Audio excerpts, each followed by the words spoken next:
Hi everyone, Stjepan here. I'm going to show you the round 4 game from the Zagreb Cup, which is the last round my team played. We were free in round 5 because there was an odd number of teams. So for a bit of context, if we win the match, we win the cup, we qualify for the finals of the Croatian Cup, which would be an extremely great accomplishment for my team. This is the first team competition I've played for my team. And after 3 rounds, we were in first place. And we basically were able to secure the win by ourselves. And the match was played on 4 boards.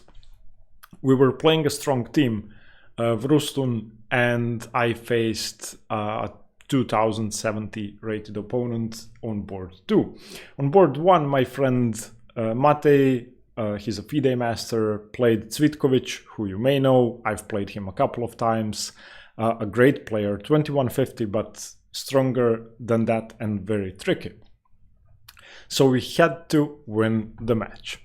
So before I show you this game, just a brief bit of context about the round 4 game. My friend Vlatko, who you also may know, he's been on the channel before, was playing a low-rated player, and he was up a piece on move 10, something like that.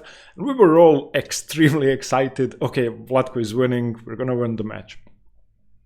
So now I'm gonna show you my game and tell you about the others as I go along. So I started with pawn e4, c5, and I went for the closed Sicilian. I didn't want to risk having a position that wasn't interesting. I was gonna play a mad setup with f4, g4, and I got to play that. So d6, knight g2, my idea is to go g3, f4, g4, knight g3. Okay, just all of my pieces into the attack.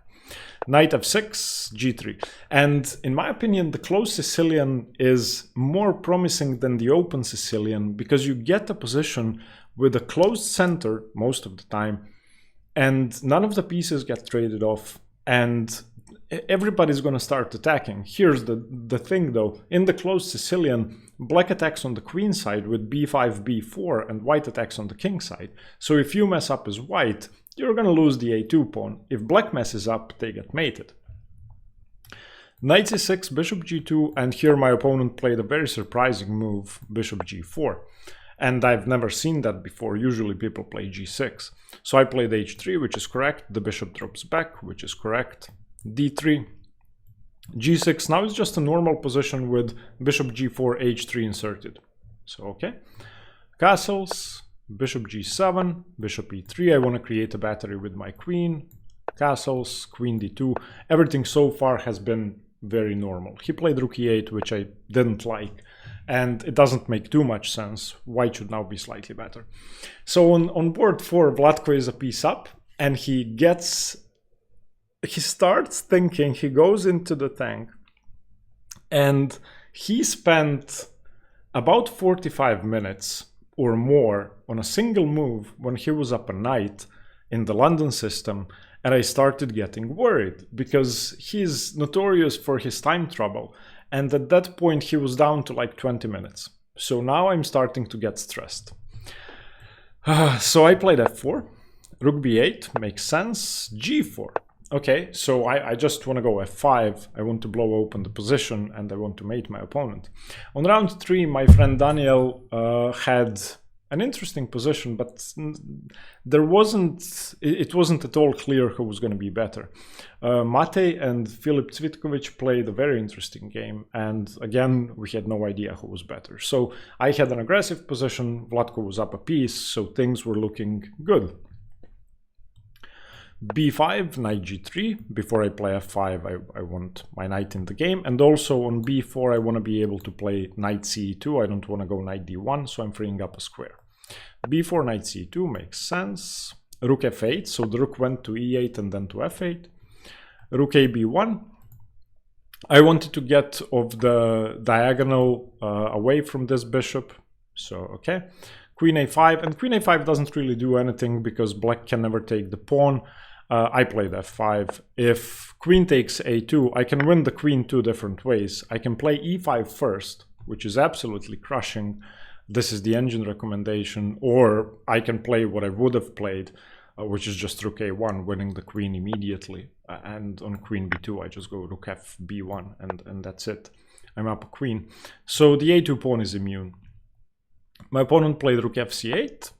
I played knight f4, and look at my pieces.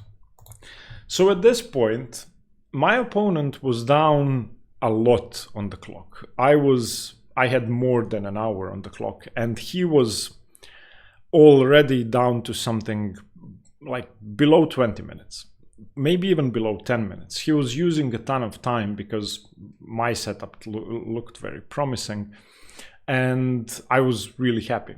At this point, Vlatko had also made a move, nothing spectacular, just a normal move, and he was down to like 3 minutes. So yeah, I was stressed. He played knight e8, getting away from g5. I played queen f2. Now f5 is stronger. There are also options to take and take on f7. So my opponent overreacted. He played g5. And after g5, this position is +2 for white. I played the correct move, knight d5, of course. I want to go f6. So he played f6. Now it's more than +2. In this position, the engine wants to go h6. I mean, and then f6, but we basically transposed. So f6 is a very human move. Now I'm playing against this bad bishop, and even if I don't checkmate my opponent, I'm going to be better. I should have gone knight h5 here. And on h6, the engine plays this astonishing sacrifice, e5. It opens up the bishop, opens up all the lines. The pawn really should be taken. And on d5, the engine now plays h4 and breaks open the position. I don't understand fully why e5 is so important, but I think it's to be able to play bishop e4 once the pawns get liquidated. Instead, I played a poor move. I played rook a1. I'm still much better. This is still +1.5, but it's a waste of time. I shouldn't really care about the pawn. He played knight c7, and in this position, I blundered. So I'm about +2. The position should be winning for white. My opponent has about 2 minutes on the clock. I have more than an hour, and I have a +2 position. And Vlatko wins his game. So we're up a game, and we only need 1.5 points to win the match and win the cup and qualify for the finals. And I start thinking. I didn't know what to do. So I had 3 candidate moves. One candidate move was knight h5. This was the most obvious move. So if knight takes, then pawn takes, and knight e5, I was gonna go h4. This was the first intention. And then h6, h takes, and bishop g5. And this was my longest think of the game. So my queen and rook are lined up, and I was trying to calculate this for 20 minutes. And when the game finished, I talked to my teammates and to my opponent, and I said, okay, so h4, h6, bishop g5 was the only chance, because you take, I go f6, I break through, but I wasn't able to calculate everything until a winning position. All I saw was a perpetual. So everything so far is forced. After knight e5, h4, he has to go h6. I take, he has to take with the h pawn, or f6 comes. And now I free up my f pawn. So f takes is forced. Knight g7, king g7 is forced. f6, he has to, well, do something. I don't know. This is +6. It's game over. So if, for example, pawn takes, then queen f6 is mate in 8, king g8, queen g5 check, and so on. So coming back to this position, after ag5, ag5, bishop g5, he mustn't take. He plays king f7. And now I just drop my bishop back, I'm up a pawn, and I should be winning. Alternatively, on knight e5, I also could have taken bishop g5 immediately, which was my original intention. Then I decided to insert h4, h6. So once again, takes, knight takes, king takes, the idea is the same. f6, in this position, the engine says it's okay to take. Okay, but queen f6, and this was my main calculation. This is the problem with the position with h4, h6 inserted as well. The difference is there's nothing blocking the h file. So here I couldn't see more than a perpetual. Queen g5, king h8. And of course, if there's no h pawn, I have easier winning ideas. In this position though, I couldn't see how to proceed. Like queen f6, queen g5 is a perpetual, and that's what I saw. The engine says white is +1.5 with rook a e1, and that's a very slow move. I didn't even consider this. It just seemed too slow.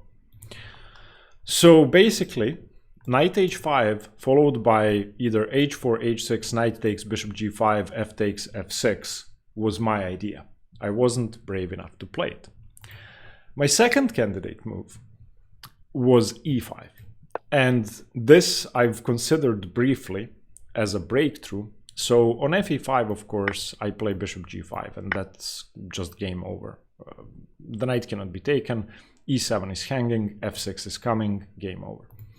On knight d5, bishop d5, and it's again game over. On king h8, I can continue several different ways, but probably best is ed, ed followed by knight e4, and everything's collapsing.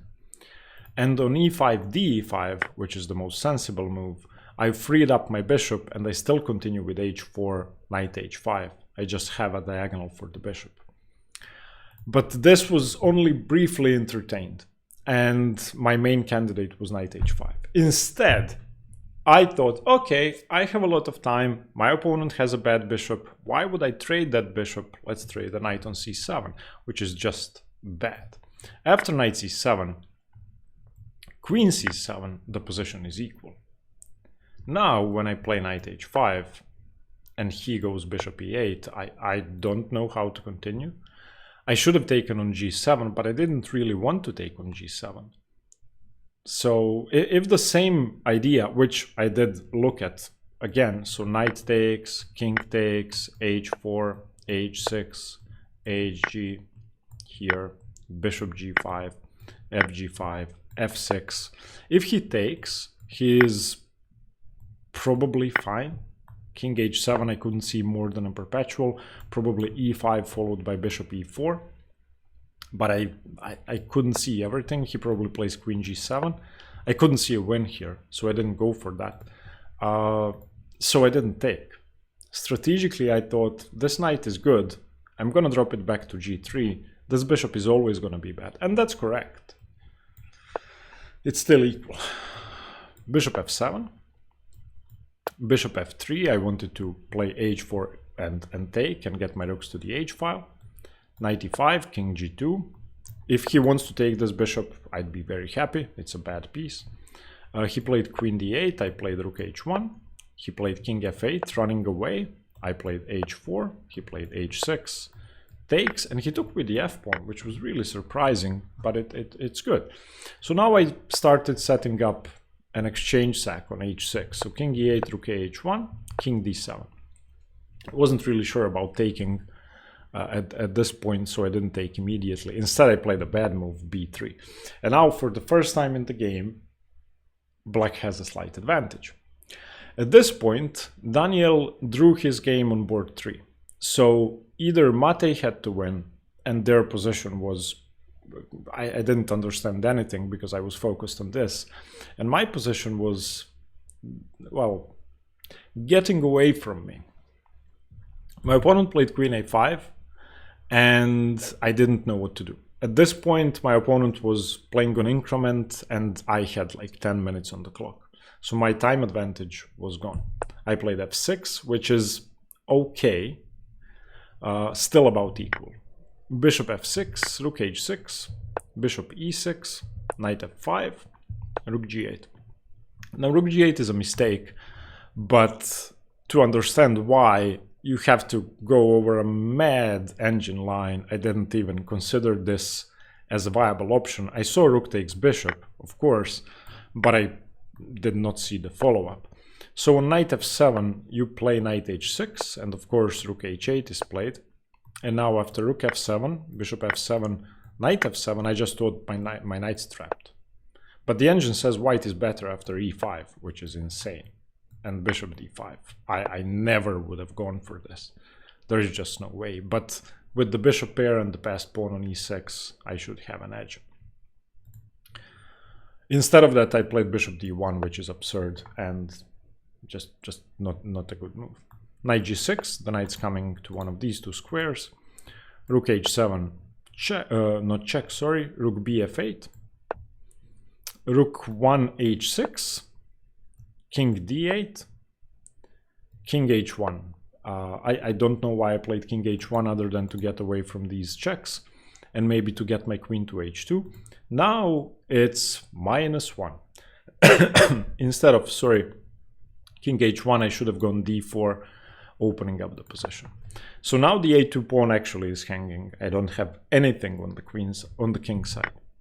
I played bishop f3 and black is -1.6 according to the engine. Black is better. Queen a1, queen g1, queen b2, queen c1, offering a queen trade.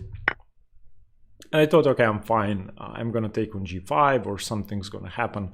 That's not true at all. I'm just a pawn down and my opponent has better pieces than I do.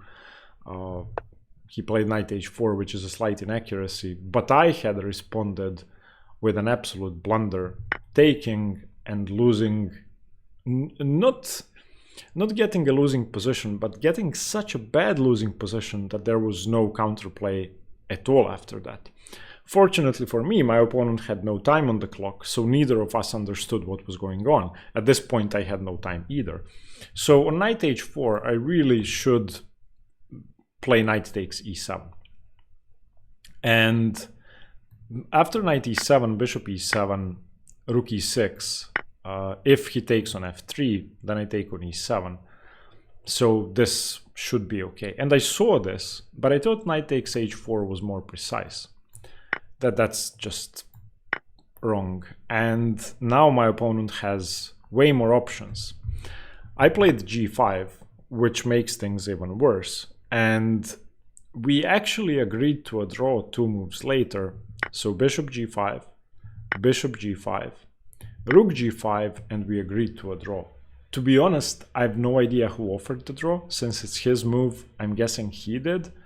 But as far as I can recall, I was the one to offer the draw because I thought I was losing. In any case, we drew here. Needless to say, I'm completely losing. This isn't even complicated. I'm just dead lost. So the idea of g5 was to trade the bishops. But when I take, I can resign. Rook takes. Now, let's say I take on h4. The engine gives this as -7. Why? Because I'm just going to lose the c2 pawn and then the b3 pawn and everything. My king is unsafe. My opponent's king is perfectly safe.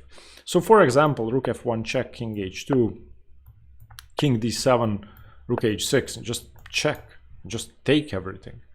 I can resign. So I drew my game. So now we needed a draw on board 1. We needed a draw on board 1 or a win, of course. If we lose on board 1, then we drew the match, we didn't win the cup. And round 5 was played the next day, the final round, but we had a bye and we would depend on Konchar, on other teams to see who the winner would be. So now it's about 9 p.m. and Daniel, Vlatko and I are watching Matej's game and he is winning. He has a passed pawn on, I think f6, he's white.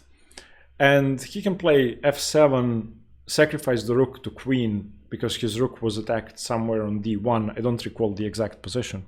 And instead of playing f7, he defends the rook, which allows Philip to more than equalize. And basically, they get into an endgame in which Philip has an advantage. It's a queen endgame. He keeps checking. Matej has to stay on correct squares. It was thrilling, and none of us could figure out whether it was winning or a draw. At several points, we were like, yeah, okay, it's a draw. We won the match. We won the cup. and then Mate loses. He put his king on the wrong square, he lost the game, we drew the match. And we were devastated. Why were we devastated? Next day, Končar was facing Odra, the weakest team, who probably would bring 1700 players on all 4 boards, and Končar is 2200, 2100, 2200. Strong team. So here was the calculation. If Končar wins 4-0 in round 5, we lose. If Končar wins 3.5-half, we would have to wait for the results of the second match as well. And then there were calculations, like weird calculations. And if Končar wins 3-1, then we win the match regardless of the other match. And that evening, it was the day after this round, Daniel and I were sitting in a local bar playing chess, analyzing something, and refreshing chess results to see how the game is going, how the games are going. So after about 2 hours, Končar wins the first game. Then they win the second game. Then they win the third game. And the only game left is on board 1, where Bruno Pavčević, who's 2200, is playing a girl who's 1700 or 1800, I don't remember. And we are devastated, and we're saying, okay, he is just gonna win, and that's it. And we don't even refresh chess results that often. And I refresh it one more time, and I see that Bruno has lost his game, that Končar has won 3-1, we won the cup. And Daniel and I start shouting in the bar. People ask what's going on, and we said we won the Zagreb Cup. And yeah, we were like, the team chat on WhatsApp goes crazy. And we get the call from the arbiter saying, okay, you guys should go and come and get your medals and the cup. And yeah, my entire team met in our club where the cup was held. We got our medals. This is the first medal I ever got in my life. I don't know if you guys can read this. So it says Zagreb Cup first place. Yeah, we ended up celebrating, and we were to go to the finals of the Croatian Cup, which started in about a week from the last round. So yeah, I don't know what to say. This was so thrilling. I messed up my game. Obviously, I should have won, then I should have lost. Had I been more precise, since I had an hour on the clock, I could have converted easily. This was just, I mean, it was such a good feeling to actually win a tournament. I'd never won a tournament in my life, and the first team competition for my new team. So congratulations to my team. And coming up next, you're going to see how we did in the finals of the Croatian Cup, where we faced much stronger teams. Thank you for watching. Stay tuned for more chess. Bye-bye.